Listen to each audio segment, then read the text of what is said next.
Once upon a time, there lived a poor woodcutter near a big forest. He had 2 children from his previous marriage and a second wife. Little boy named as Hansel and a girl named Gretel. He had very little food and money to eat. And once when there was a severe famine in the country, they did not even get a single loaf of bread to eat. One evening, as he lay on his bed thinking and moving around in distress, he sighed and said to his wife, "What will become of us? How can we feed our children when we have no food ourselves?" "Well, then, my husband," she replied, "I have an idea. We will take them early in the morning to the densest part of the forest and light a fire for them there and give each a small piece of bread.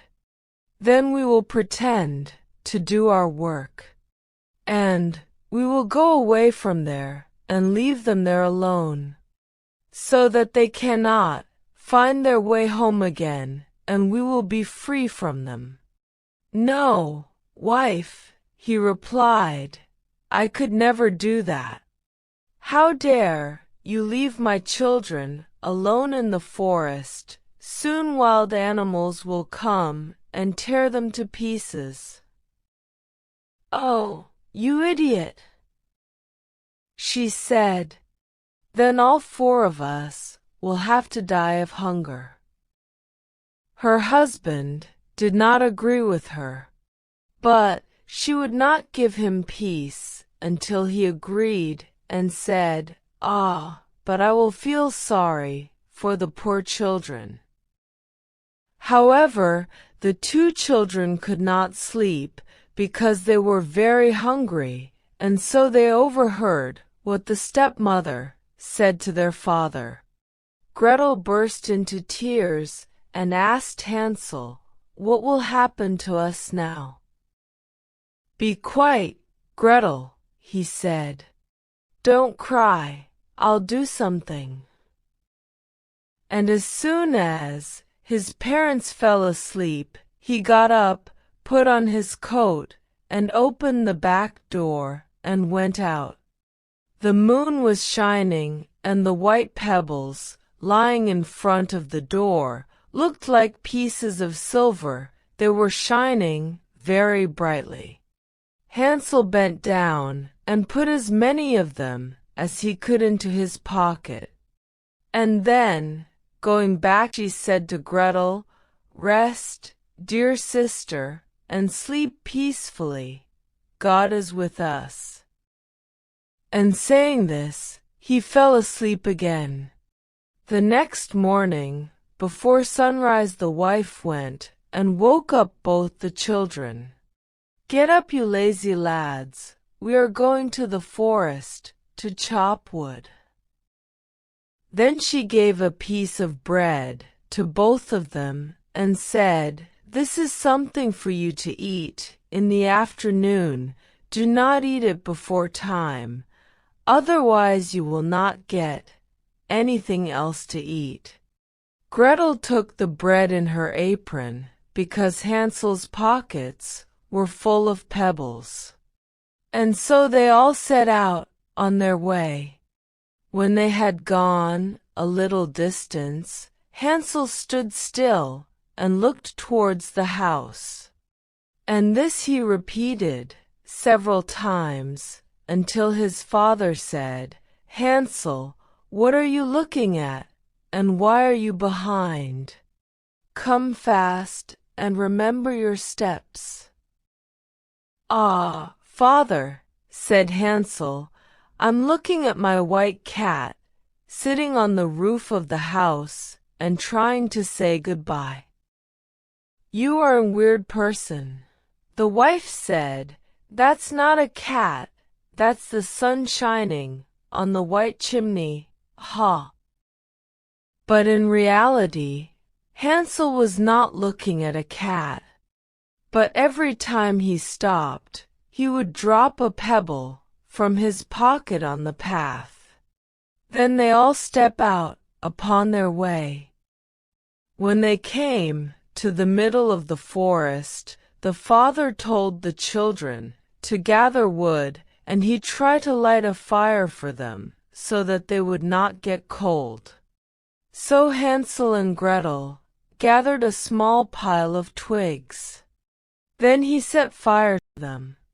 And when the fire was kindled, the wife said, "Now, children, lie down by the fire and rest while we go into the forest and chop wood.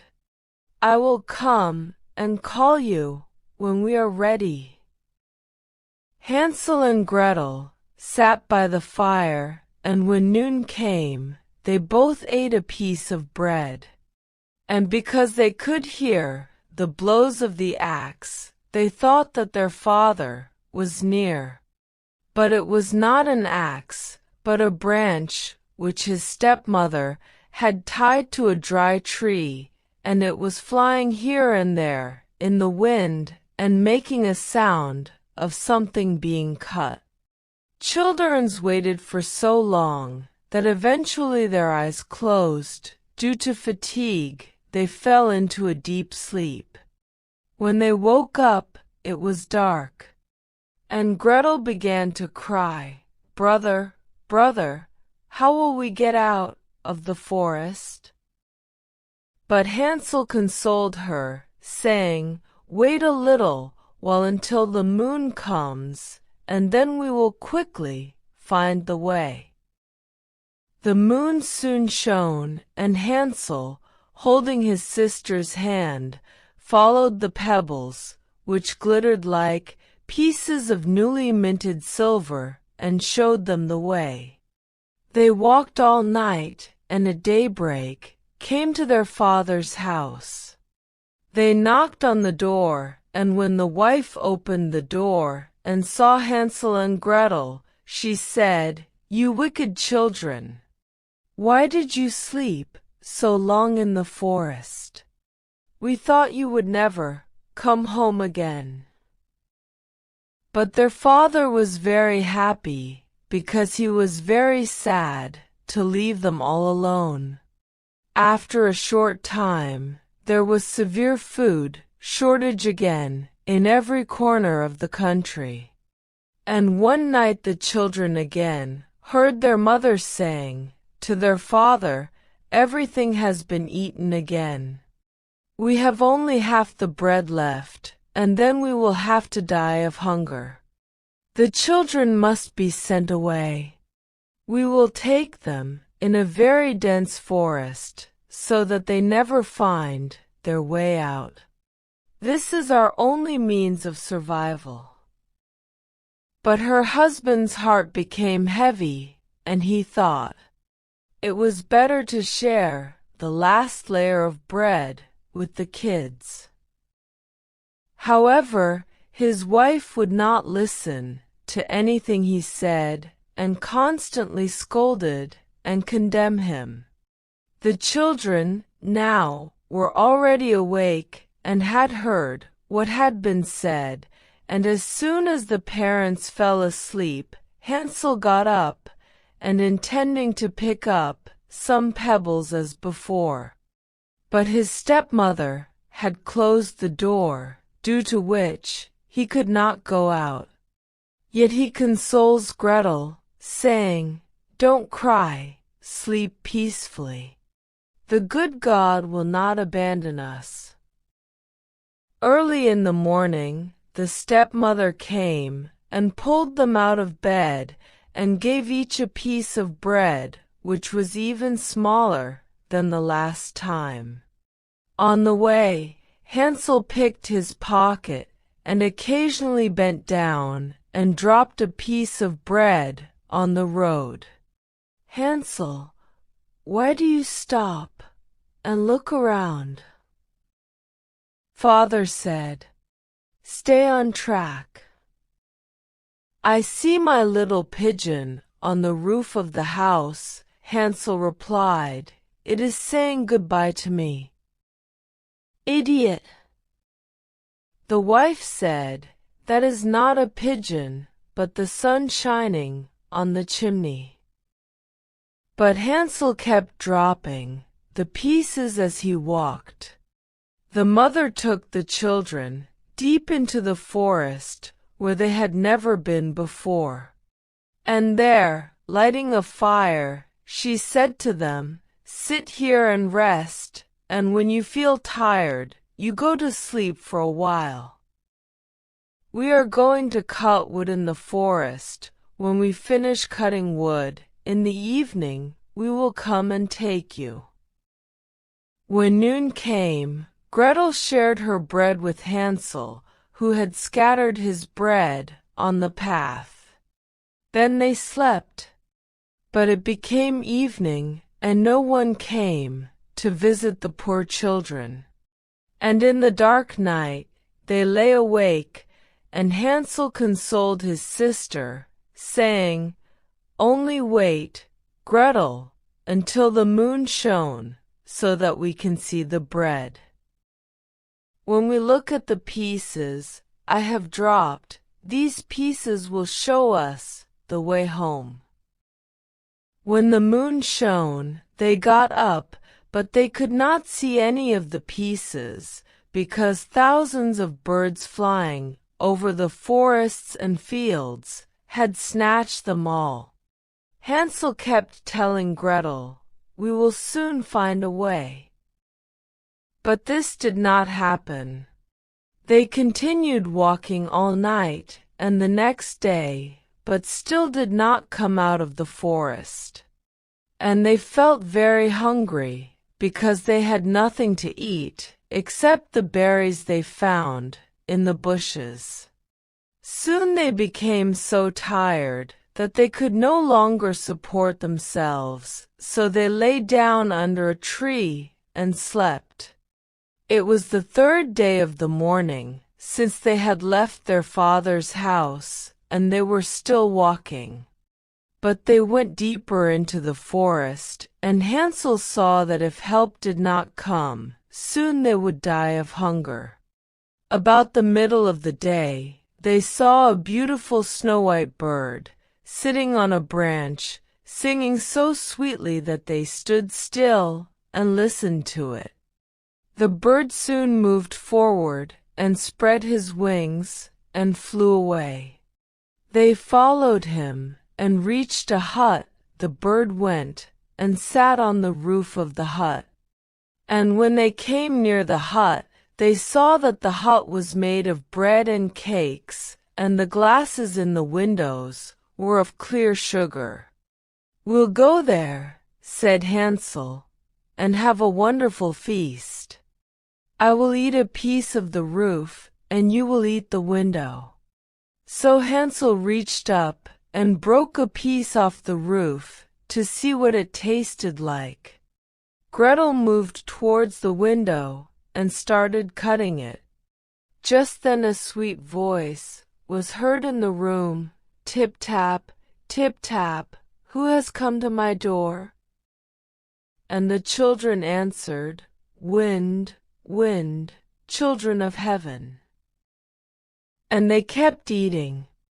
Hansel thought the celandine tasted very good, and so he broke off a good piece, while Gretel broke a large, round mirror from the window and, quite satisfied, began to eat it. Just then the door opened, and a very old woman walking, with the help of crutches, came out. Hansel and Gretel were so frightened when they saw her that they dropped everything they had in their hands. But the old woman shook her head and said, "Ah, dear children, how did you come here? Come inside and stay with me. No harm will come to you." And saying this, she took both of them by the hand and took them to her hut. A good meal of milk and pancakes with sugar, apples, and nuts was spread on the table, and in the back room there were two nice little beds, covered with white sheet, where Hansel and Gretel laid themselves down and rested there happily after all the work. The old woman was very kind to them, but in reality she was an evil witch who seduced children and made houses of bread to tempt them. Then as soon as they were under her control, she killed them, cooked them, and ate them, and celebrated a big festival that day. Witches have red eyes and cannot see very far, but they have a good sense of smell, like wild animals, which allows them to know when children come near them. When Hansel and Gretel approached the witch's house, she laughed evilly and said, "Here come my two little preys, who will not escape from me." And early in the morning, before they woke up, she went to them and saw how lovingly they were sleeping with their chubby red cheeks. And she murmured to herself, "This will be a nice meal." Then she picked up Hansel with her rough hand and locked him in a small cage with a lattice door. And though Hansel shouted loudly, it was no use. Then she came and shook Gretel until she woke up, saying, "Get up, you lazy one, and get some water to cook something nice for your brother, who must live in that prison and get fat. He'll have to, and then I'll eat him when he's fat enough." Gretel began to cry, but it was all in vain, because the old witch made her do what she wanted. So a wonderful meal was prepared for Hansel, but Gretel got nothing but crab claws. Every morning the old witch would come to the cage and say, "Hansel, stretch out your finger so I can feel you getting fat." But Hansel kept drawing a bone, and the old woman, who had very poor eyesight, thought it was his finger and was very surprised that he did not become fat. When 4 weeks passed and Hansel was still quite thin, she lost all her patience and did not want to wait any longer. "Gretel," she shouted angrily, "bring quickly some water, whether Hansel is fat or thin. This morning I will kill and cook him." Oh, how miserable the poor little sister felt when she was forced to fetch water, and the tears flowed rapidly down her cheeks. "Dear good God, help us now," she shouted. "If we had been eaten by wild animals in the forest, we would have died together." But the old witch shouted, "Stop this noise, it will not help you." So, early in the morning, Gretel was forced to go out and fill the kettle with water and light the fire. "First we will fry him," said the old woman. "I've already heated the oven and made the dough," and so saying, she pushed poor Gretel near the oven, the flames of which were burning very brightly. "Come," said the witch, "and see if it is warm enough, and then we will put the bread in." But she intended to throw Gretel into the oven and cook her so that she could eat her with Hansel. Gretel saw what witch was thinking and said, "I don't know how to do it." "I don't how should I look at it?" "You foolish girl," she said, "this hole is big enough. Even I can see through this." And she got up and put her head in the oven.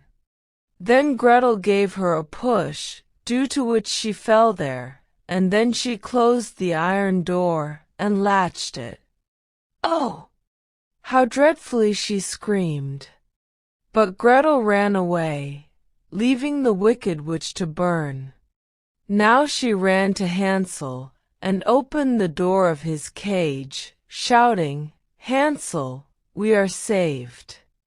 The old witch is dead."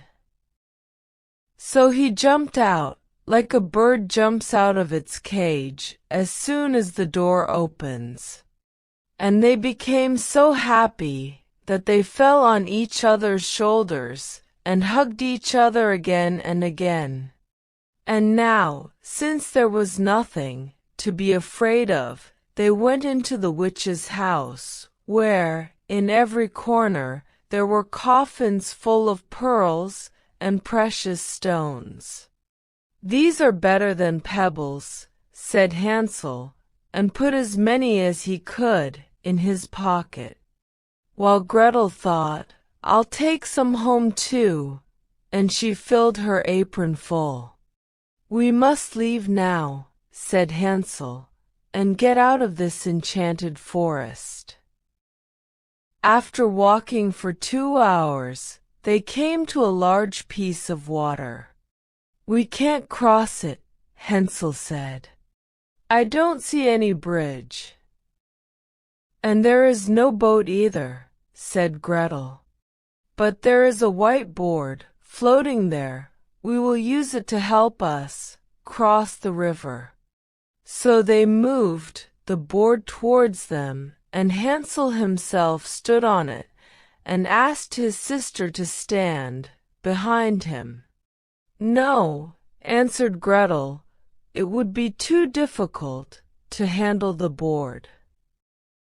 It would break." "No, it would not break." And then both happily reached the other side, and going a little further, they came to a forest.